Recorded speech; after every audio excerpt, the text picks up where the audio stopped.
Love this podcast? Support it and sponsor today. Simply head to ozcastnetwork.com for details. Love on Campus acknowledges the Kaurna people, the traditional custodians of the Adelaide Plains, land never ceded. We pay our respects to elders past and present and recognise the rich living traditions of storytelling and knowledge of this country. We also extend respect to all Aboriginal, Torres Strait and First Nations, recognising the continuation of cultural, spiritual and educational practices.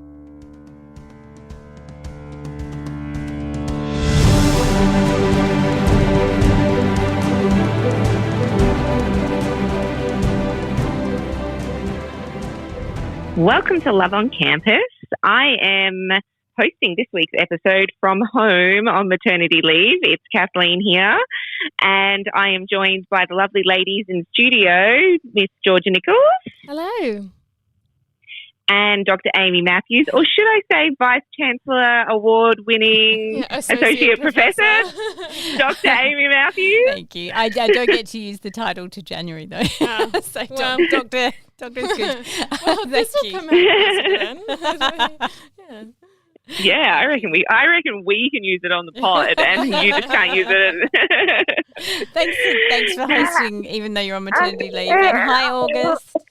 Yes, he'll probably make a few little grumbles of welcome, but I will do my best to host with a baby in tow. It's okay, we'll so this week, when needed. Yes, definitely. Great thing about having a solid team is everyone's got your back. So let's get on with this week's topic, which is cinnamon roll heroes. Which seems like a perfect kind of hero for Christmas.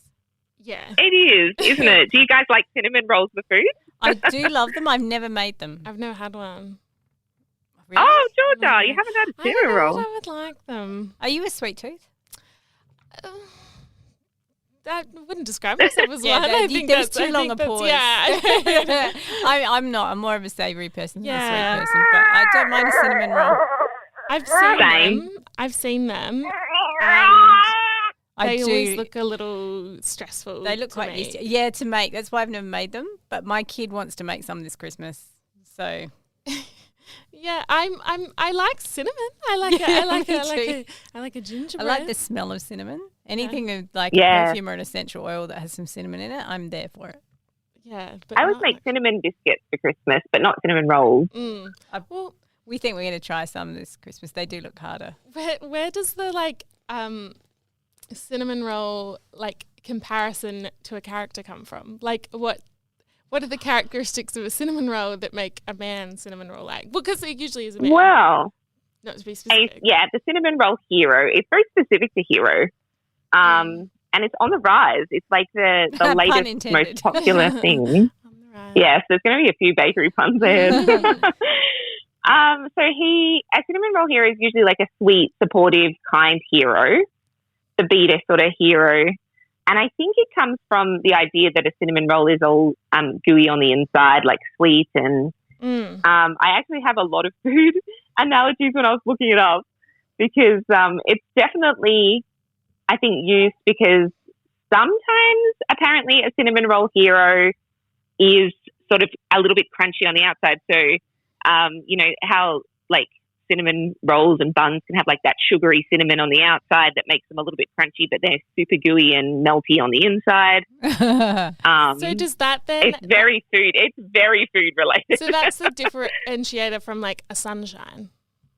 Yeah, so I'm going to chip in here because I'm going to shout out to another postgrad in our group, Abby Guy, who's actually doing her PhD now on cinnamon roll heroes.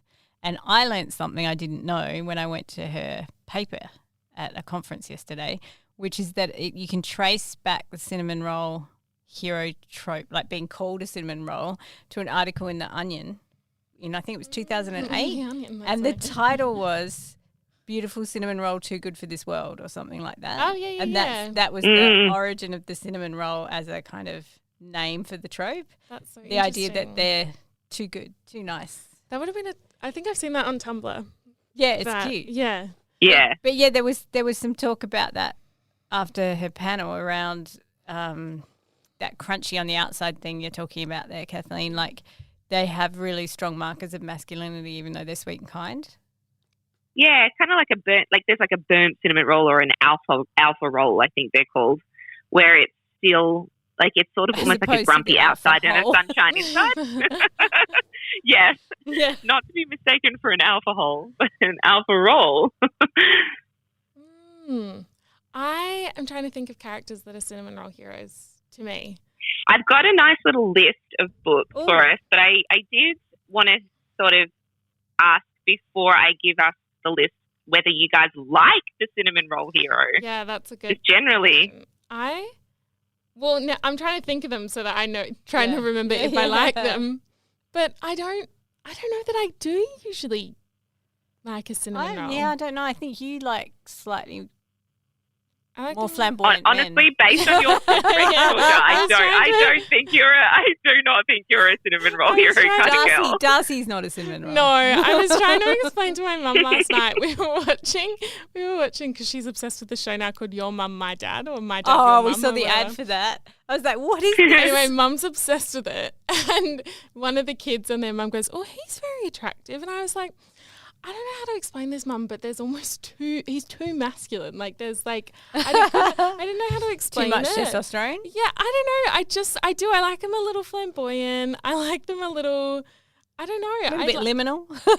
Yeah. A little bit of the confuser, like the rock stars who are slightly confusing. Exactly. Like Bowie or someone who shall not be named. I don't know who you're talking about. I don't know. I like a, so like maybe the sort of hard on the outside sort of situation is not particularly as interesting to me. I thought I liked them. And then I've been thinking about it a lot since seeing Abby's paper, because there was this sort of, when you actually stop to think about it, they do have a lot of markers of masculinity. Like, I was thinking about all the covers, and there's a lot of plaid shirts and beards. Yeah, lots of plaid shirts and beards. Yeah. Yeah, I know. Yeah, because she put up all these covers, like this whole script, and she said to everyone in the room, and I'm just going to claim this is Abby's because I don't want to be stealing her ideas, everyone. So I'm just telling you where I got these ideas from. She put up all the covers and then asked the room, what do you notice all these cinnamon rolls having in common? And there's a lot of plaid T-shirts and beards. Lots of beards. And I was like a lumbersexual vibe. Lumbersexual, good one. Yeah. And I don't think that vibe is really usually for me. But they are kind. Like, I think the cinnamon roll is like, looks really manly man. I want to go back to Chloe Brown. I think we talked about Get a Life Chloe Brown in our last book club. And he's a cinnamon roll hero. I think he's read as a really good example of a cinnamon roll hero. And he does wear plaid and he's a handyman, but he's also an artist. So it's that dichotomy of like manly man with some sensitivity, some sweetness, kindness, gentleness. He's not a threat to you, but he looks like he could be, but he's not. Yeah, I think there's something to be said about seeing someone who has all these markers of masculinity that usually, in a sense, to women within a patriarchal society would find relatively threatening, and then them not being that at all. Yeah. I think it's a real playing with the ideas of masculinity, like how you can lean into a gender role and also at the same time engage with vulnerability, engage with sort of like a realm of spectrum of sort of things within that, rather than maybe necessarily fly straight against it, like, and be its opposite. So what do you sort of play within it. What do we think about, so Georgia and I were briefly talking about Wildfire by Hannah Grace, which is currently on the New York Times bestseller list. We were talking about that off pod, but thinking about the way, you know, novels might show masculinities being, you know, showing some vulnerability, or showing, you know, the character Russ in Wildfire, you know, is a little bit quieter and a little bit, he's not quite, he's one of the bro dudes, but not quite. But it's this fact that they still have to have that attachment to those ideas of masculinity. And well, you don't see small, slight guys. They're always like strong, athletic, lumberjacky, right? Like, they're always big and brawny, and calloused hands are often a descriptor. Yeah, yeah, that's right. I had one of the comments. I'm finding that really interesting at the moment, thinking that through, because I think that is something still in romance where we are leaning on kind of hegemonic ideas of masculinity. We do still find that the male characters have to have this sense of. This all works very well to talk about in the book club. To be like, I keep wanting to talk about next the book. week. Next week, Georgia. But this idea that we need, in order to find, I don't know. I know that I want ideas of like these representations of masculinity in the men that I'm reading, but I know that I also want them to be emotionally vulnerable and have all of those sort of softer aspects to them. Softer, that's a horrible word to describe it. But it fits with the cultural trope, doesn't it? Yeah. I feel like I'm using a lot of because the cinnamon roll is still quite a manly dessert, I think. It's not an effeminate it's hearty. dessert. It's not small. I feel like I'm using very binary language today, so I do want to excuse myself. Well, but I think that's what happens when you start talking about hegemonic masculinities. Yeah, it just. And some of it is okay to talk about. Like, it's not like all of it is negative. And like you said, we're talking about hegemonic masculinity versus masculinity itself, which is a very different thing. Well, I keep talking about thinking about my like the character that I write. Well, that I am writing at the moment. Yeah, because you don't write lumber sexuals. No. He's very Harry Styles coded, dare I say. There's a shock. he's like artistic and has tattoos and all this sort of stuff, ain't he?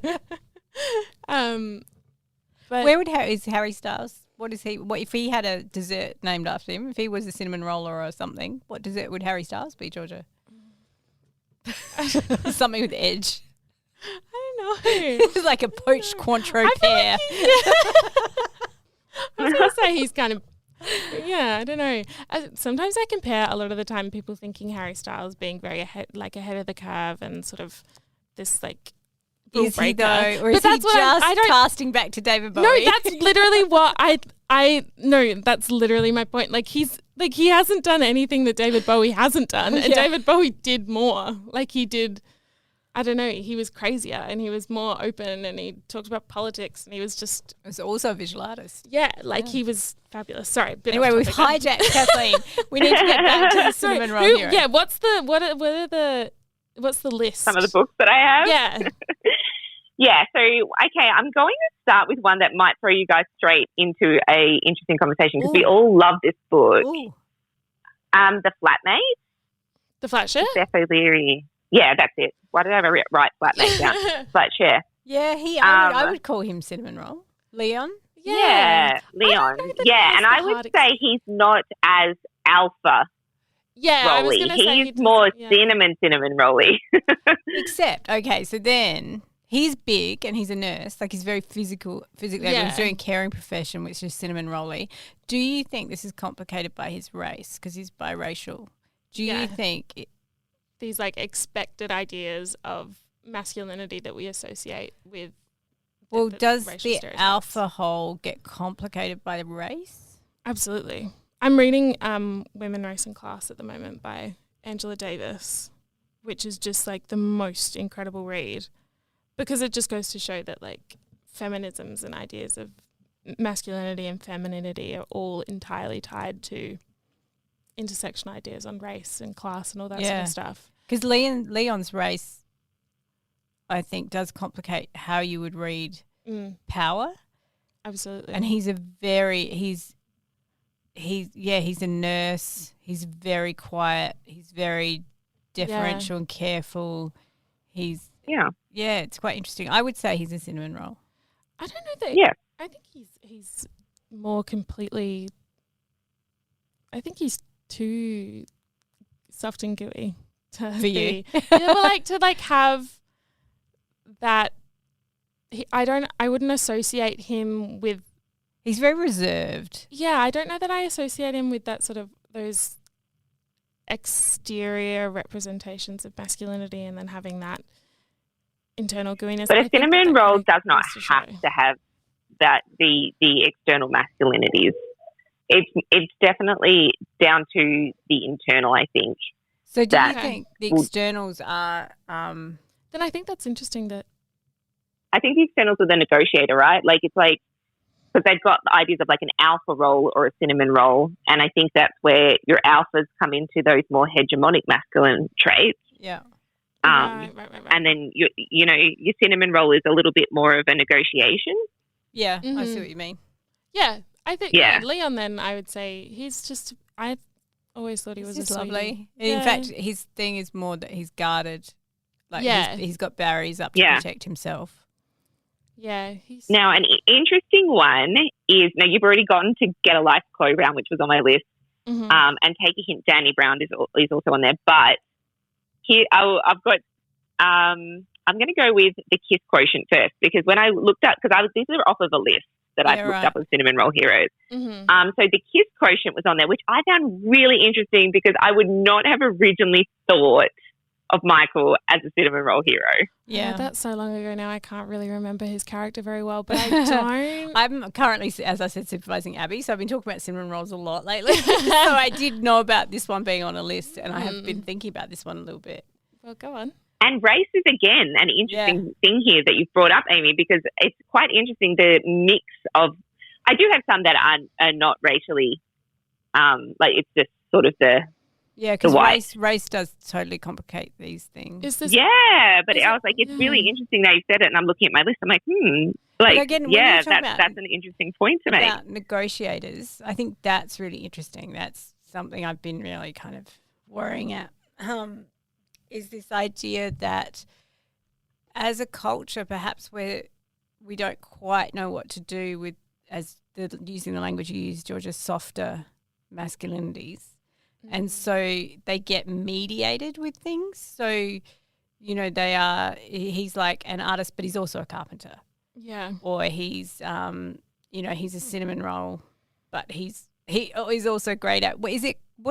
I haven't read the Kiss Quotient for a while, but is it karate or taekwondo or he's a martial artist? Yeah, Krav Maga, I think it is. Yeah, and he's like really cut and really physically able and sexually competent. Yeah, very much. Yeah, I was going to say, and the sexual side of things is an interesting one because it's like this real, like, are they allowed to be effeminate or not as dominant sexually? Well, I think if you look at what we've got, Michael is obviously very adept because Stella hires Michael to teach her how to enjoy sex. And then you have Red, and we talked about in book club, is like hugely sexual. Like he's, we first see him kind of realizing he likes her when he's having a wank about her. Yeah. And like when I think I said this in the book club, I was a bit taken aback by how Red was in the sexual situations in comparison to his character. Yeah. I thought because I associate him with those aspects of a cinnamon roll, I thought that would translate into the sort of sexual scenario, but it didn't. All of a sudden, that hyper masculinity comes out, which I don't think is the case in the Kiss Quotient. But then Leon is even more complicated because he doesn't. He's not. Like she's the sexual aggressor, and he's very good in bed, but he's very respectful, and he's not. I think that makes more sense. Like more, but then again, I think that's complicated by black masculinity. Yeah, right. Well, are we trying to make the like? I would find it interesting to see because unfortunately there's very underrepresented sort of characters of color by authors of color in romance novels, but this idea that they try. Like how many of them often lean into that cinnamon roll idea, just soft, like this idea to make them less. I think 7 Days in June might be an interesting one because I wonder if he's slightly cinnamon rolly actually. He's like a reformed bad boy, so his older self. I was going to say, I think he turns into one, doesn't he? Like I wouldn't have said when he was young that he would be a cinnamon roll, but by the older age, Yeah, and he's a writer. He's an artist. He likes mentoring people and teaching. He's kind to her and her daughter. Is it ultimately to like contradict racial stereotypes that ends up in? Well, I think there are awful racial stereotypes around sexuality and blackness. Absolutely. And hypersexuality and blackness, particularly black masculinities and sex and hypersexuality and toxic masculinity. There's a lot written in that space. By critics and theorists. And and I encourage people to read Angela Davis and amazing. more contemporary sort of critics and theorists who are of colour talking about those things, because that's not my wheelhouse. No. But I do think it's interesting, the cinnamon roll, how that intersects the idea of race, because like you said, Michael and Leon and I've forgotten his name in 7 Days in June. That's such a good book, though. I could talk about that forever. Yeah. So what were some of the other ones? Well, there's only two left that I want to talk about. There's a couple you guys haven't read, so I'm just going to leave them off.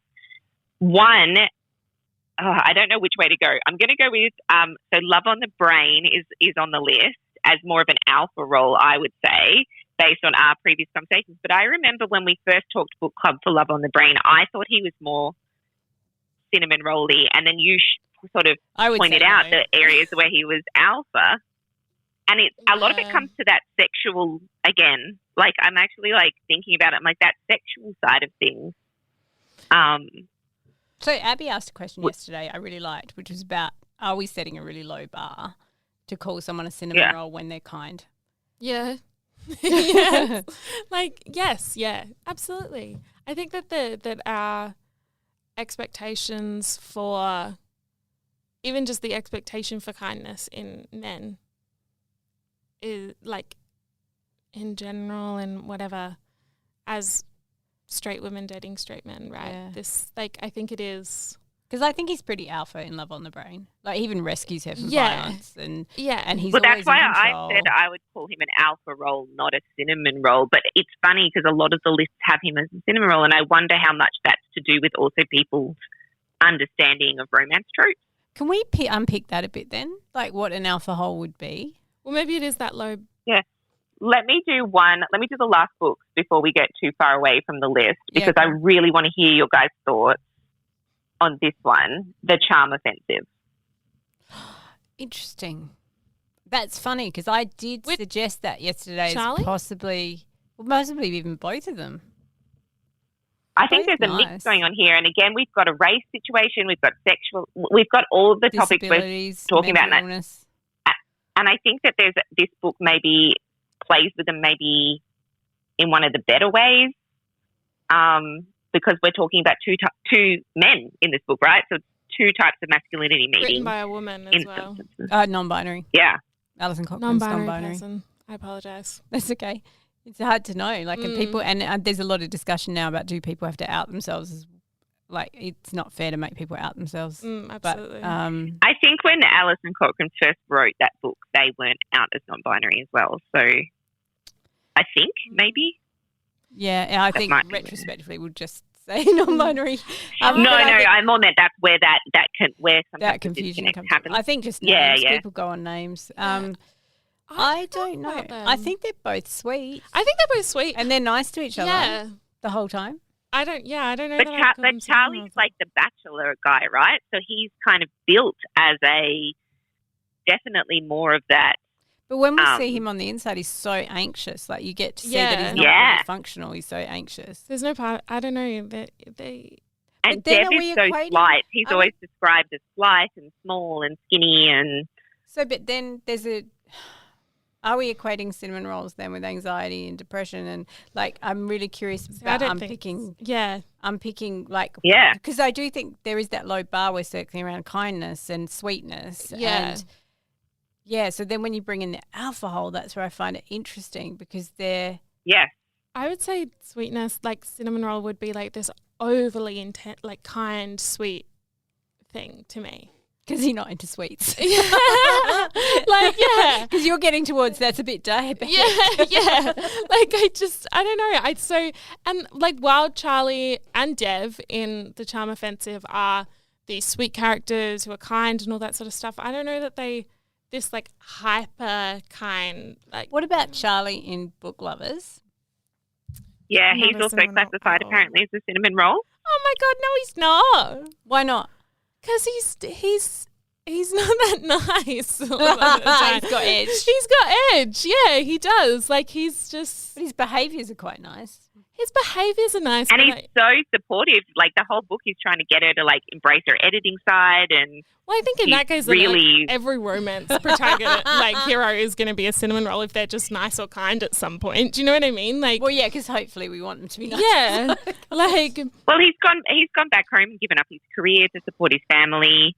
I'll be so bitter about it all the time. I actually think there's a lot more layers there. I disagree on Charlie. I think there's a lot more layers there. I think there's surface hegemonic masculinity, but not deep down. Yeah, okay. So this is leading us back to unpicking some of the complexities. So if we think, okay, we've got Charlie, and then we're thinking about the alpha role, like, because we're getting to power, right? Charlie has power. Mm-hmm. Charlie is in control of himself and his career and his choices. He doesn't like his choices, but he's always in control. And quite centered, I think, and powerful. And I think then we're getting to a point with cinnamon rolls, and I guess that's what I was getting to with charm offensive, is there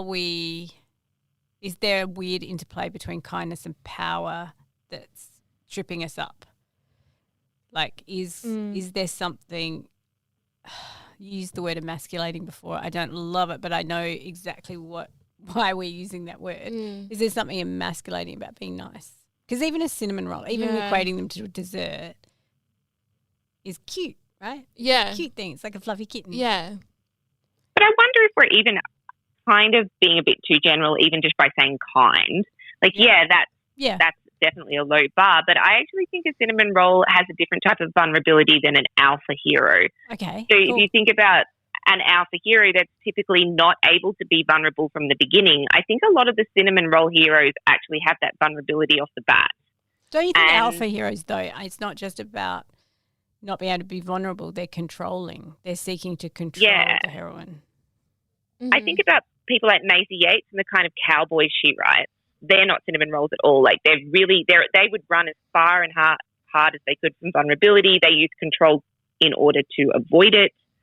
They will, by the end, the heroine will maybe bring them to the table, get them to face that vulnerability, but they're in no way a cinnamon roll from the beginning.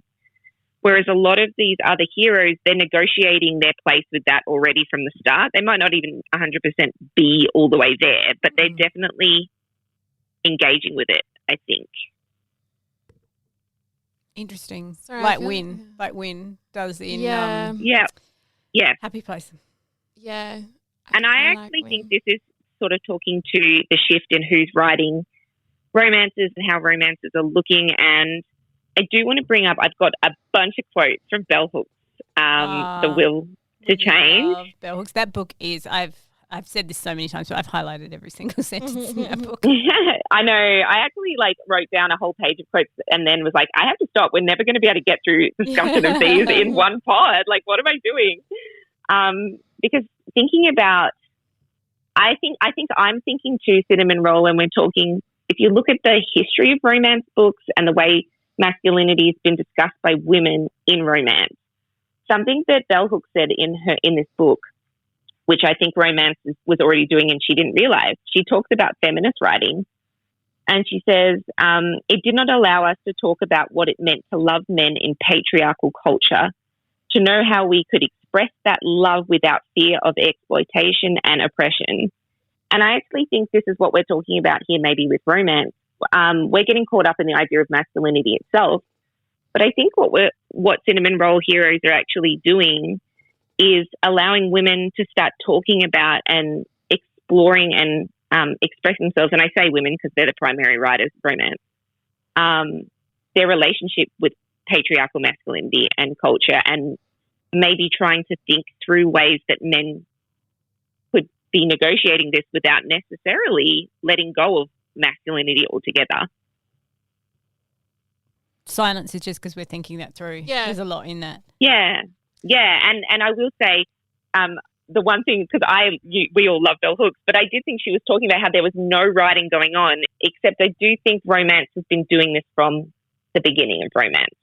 So I would disagree with Bell Hooks on this, except I know she's talking about academic writing. But generally speaking, I do think that romance gets forgotten and we forget the negotiations we're doing with it. What I will say that sort of catches me up about And it's sort of been happening a bit recently on sort of online spheres where this idea that they're like leaning into your feminine or accepting, like allowing him to like exist in his masculine and all this sort of idea. This thing that we're still associating a lot of the time men with masculine and women with feminine.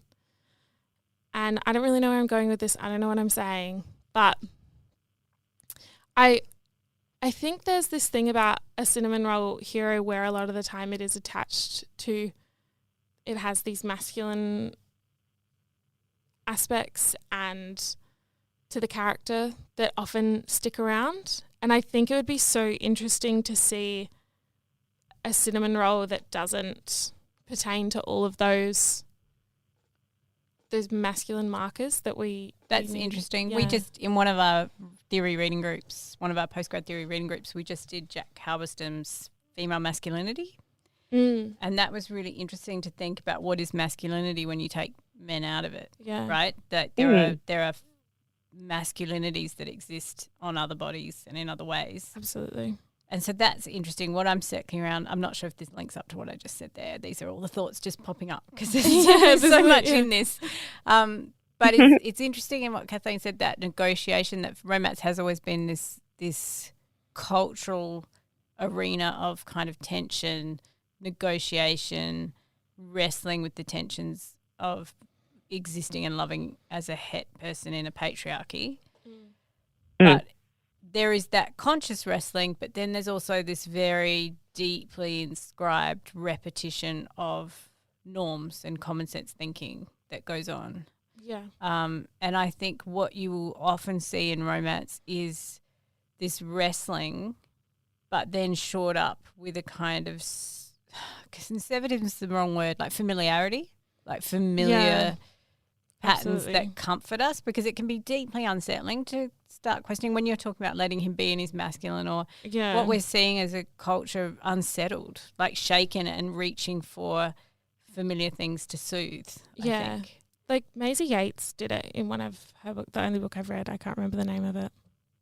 Merry Christmas Cowboy or something like that. Yeah. So a Christmas cowboy book. Yeah, a Christmas cowboy book. Where, the character, the female character towards the end, this is just talking about femininities, masculinities, not necessarily the cinnamon roll in itself, but she was like, I can be feminine while also engaging with these masculine ideas at the same time. And I think that it's interesting the attachment that the character still made to this idea of femininity. I found that I didn't particularly enjoy it. Like, she exists in a context that probably is like aligns with that, a lot of what's talked about in that female masculinity paper. But her character is so intent on maintaining femininity. I don't know that it does totally align with it, because I do think Halberstam's trying to get away from biological essentialism. Yes. And we're all romance lovers here, but I think romance has traditionally relied on biological essentialism. Yeah, absolutely. And I don't know, I found it interesting towards the end because there were so many traits about that character that I thought, from what we would say because of her biological gender, right, and how she, whatever. Oh, I'm using the wrong terminology. And no, it's fine. But this is how you think through. It's messy, remember? Yeah. we can be messy here. And how she feels sort of beholden to it a little bit. I don't know. It's interesting.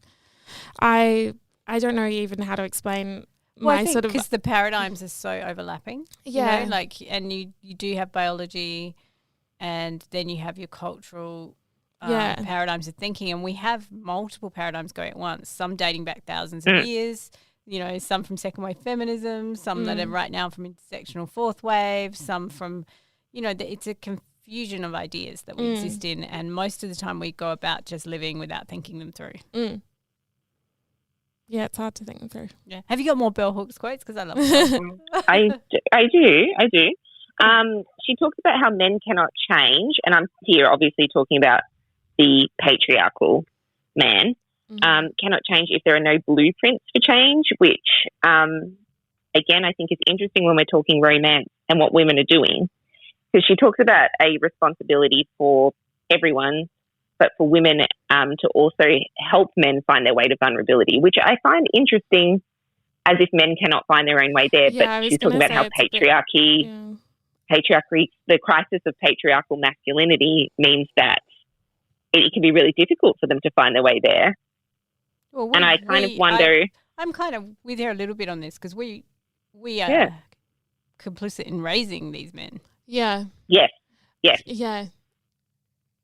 And I think that's the thing about romance, and kind of what George is talking about, how there is this, you turn to romances all the time and you find we're talking about heroes in these real binaries because we're still negotiating them and they're still such a huge part of us, and we're still we can't just ignore the patriarchal blueprints that are part of what we've been born into, what we live in, and whether we mean it or not, engage with. Yeah. And from a crisis of patriarchal masculinity perspective, I think romance and the cinnamon roll hero is maybe us trying to create a blueprint, to think it through, to think it out for people who are still in that system.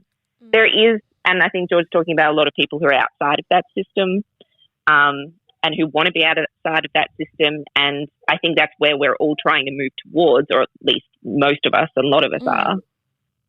But there's still so many people in the system, so many people who love the system and who are attracted to it. Catherine Roach talks all the time about the confusion and the conflict of being attracted to the patriarchal man. Yeah, totally. So, how do we negotiate that, and what does that look like? Especially when, and this is another Bell Hooks quote, patriarchy demands of men that they become and remain emotional cripples. And everything to do with romance is about the emotionality. It's about that vulnerable side, so... Okay, I'm out of quotes, and I'm going to let you guys discuss. I've obviously been writing them down and thinking it through as I'm going, and I feel like I could talk for like 10 minutes because I'm feeling really... We've been talking a lot. You're welcome to talk. I haven't read. Well, I was going to say Bell Hooks says something similar in All About Love about like those representations being important. This idea that you need the representations for anything... Well, to sort of help. You have to imagine possibilities. Yeah. And you have to unfix the possibilities from what's already been. So she talks about that in All About Love, about just like loving representations of relationships and loving behaviour, right? And she's also talking about it once again with this idea of masculinities, if you will, or just a male, I don't know, a gendered idea of anything. I don't know.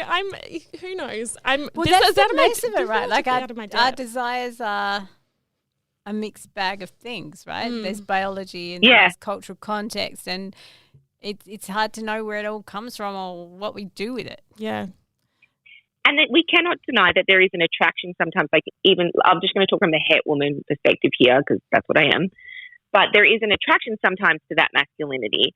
And there are books you read where you still sometimes find an attractiveness to it, but you're not really attracted to the problematic patriarchal masculinity.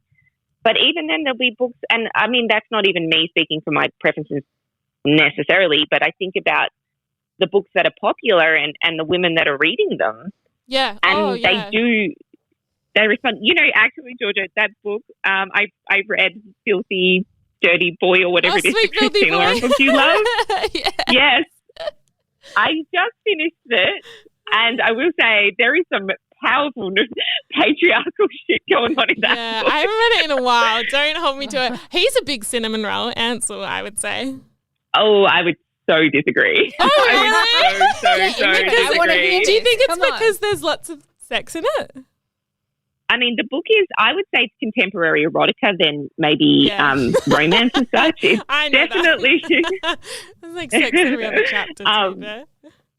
Yeah, but he is, like, there is a real dominance to his personality, to his way, the way he secret keeps and pretends he doesn't. Yeah, he does. The way he tries to pay for things for her in a very old-fashioned I've read it in a long way. time. I do. Their sex acts are very dom sub and very into power play and bondage kinks and.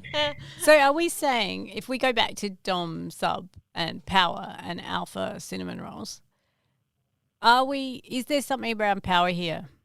Like, is the cinnamon roll? Yeah. What's the cinnamon roll doing to power? And I think that's what it is. I think there's a negotiation here of is there a sharing of the power at the very least when a cinnamon roll comes into play? I think they retain a certain sense of power, at least somewhere. Yeah. Like, I don't think it's like giving it up. I think there's maybe an attempt to come to the table and share it. I think Red, if we're talking about like Chloe Brown, I think his character sort of doesn't have power in a lot of senses when he talks about sort of class with Chloe, when he talks about all that sort of stuff. And then when it comes to the sexual acts, that's where we see his power. Yeah. Can I float an idea here too? Yeah. Is there something around working class and class?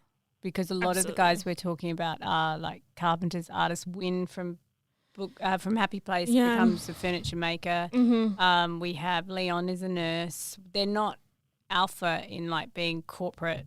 Yeah. Well, that's so. You know what you said there actually reminds me that one of the things that when I was looking at what a cinnamon roll is online, it says the anti-Christian Grey, which is interesting because Christian Grey is like the business guy, right? The millionaire guy. And so he's part of the control and power thing, that you're not accessing proximal power in the same way. Yeah. That it's not so much about sharing power as someone else who is also further down the patriarchal pecking order. Yeah, absolutely. So he's more equal just by the nature that he is. He doesn't. Yeah, I think that's what makes people embrace them at the very least. So interesting. I think I have a higher standard for a cinnamon roll than some of these lists. Yeah, tell us about that. Well, I just think that for me, it's like what you said. I think that the bar, or like what you were talking about with Abby saying, the bar is pretty low. If it's just like, oh, you just have to be kind, or you just have to be not a millionaire. Yeah. Like, I'm like, I think we can push it a little bit harder. I was thinking about another cinnamon roll hero in this like book called Witch Please, and he, I think, is classed and looked as one as a cinnamon roll hero because he's a virgin. That's interesting. Yeah, as if maybe not being a dominant sexual creature again makes you somehow like just anything that disempowers, right? But that goes back to if you're talking about Bell Hook's will to change. She's got a whole bit in there about how men, like heterosexual men, are conditioned by the patriarchy to only be able to express emotion with women in sexual arenas. So yeah, there's something. Oh, that is so interesting. And this guy is very vulnerable. He's very emotional. He's the baker. She's sort of seen like a mechanic tech fixer, and he's a baker and owns his own bakery. He owns his own business, but is still very, like, he literally is so cinnamon roll, he bakes cinnamon rolls kind of vibe. I think that's so interesting what you said about them, like men feeling like they can only express emotionality or whatever when they're having sex with women. Or like, I'm also going to say, I think going back to us raising men, and I think there's a whole lot of like this idea about men only. It's like they're totally raised and curated through their young life to be this way. Like they are, as Bell Hooks says, emotionally deformed by our cultures into, you know, repressing their emotions, being strong. I'd love to then talk about how sex has become pornified, and then even in that sense, absolutely, sexual realms are becoming less emotional. I think we could talk about the role of the phallus, right? And I think Love on the Brain is a really good example of this, of the importance then put on the massive porny penis to be where the man can connect to the woman, right? Yeah, and then these like sort of acts of I would call them acts of violence, like choking and things like that sort of make their way into sexual situations and what that sort of means about the emotionality of the situation, and I don't know. Yeah, the maintaining of and the attractiveness to it. Like there's a lot of attractiveness to that violence and that aggression. Yeah, can I ask almost a like women are negotiating their attractiveness to the patriarchal control and aggression that's been put on them. This is talking het again, but we're talking about het books. Can I ask a question if we're talking about het books? Yeah, because you guys read more in these spaces than I do at the moment. With the dom sub relationship, what's the gendering? Like, is the dom mostly male? Like, if you think about 50 Shades of Grey, the dom is male. Absolutely, it's like 9 times out of 10. I think it's sort of I think they exist alternatively, but I don't think they're as popular if they're alternative. I think it's the male.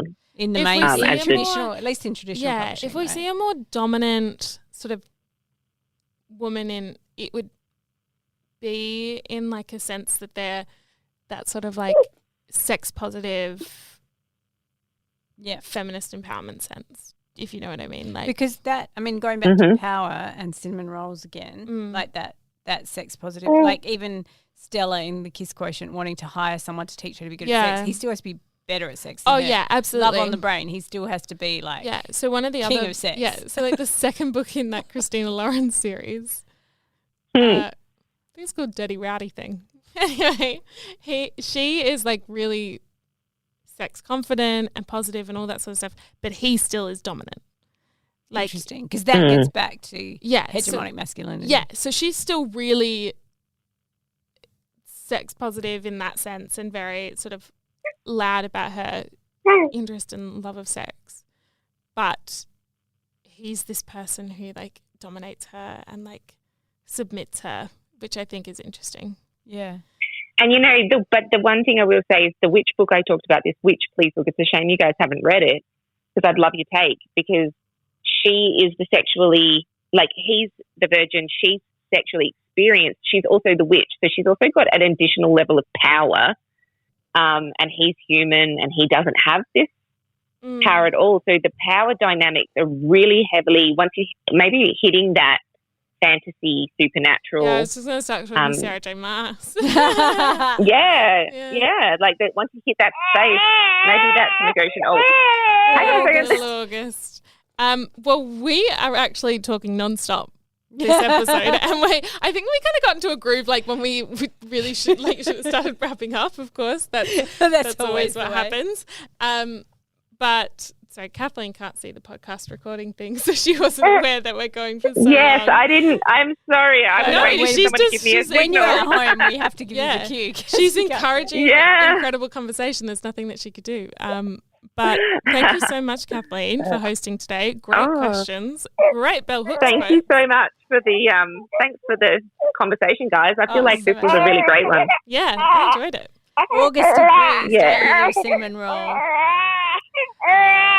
All right, maybe we'll wrap up for Kathleen while she tries to. Oh, poor August. Thank you guys for joining us this week. Thanks for sharing your mum, August. Yes, and we will see you next week for. Oh, it's book club. It's book club. So excited. We're going to be talking about Mistletoe and Mr. Right by Sarah Morgenthaler, which is our Christmas pick for this year. Hopefully you've read it. If you haven't, get reading before next week. Get going for it. I'm pretty sure it's a really quick read. It's on the library app if you guys have Libby and you're in Adelaide. I'm going to tempt you by reading the very first line. Are you ready? Someone had drawn a giant penis in the snow. Gets you right away. Great first line. All right. Thanks, guys. And we will see you next week for book club. Bye. Bye. See you next week. Bye.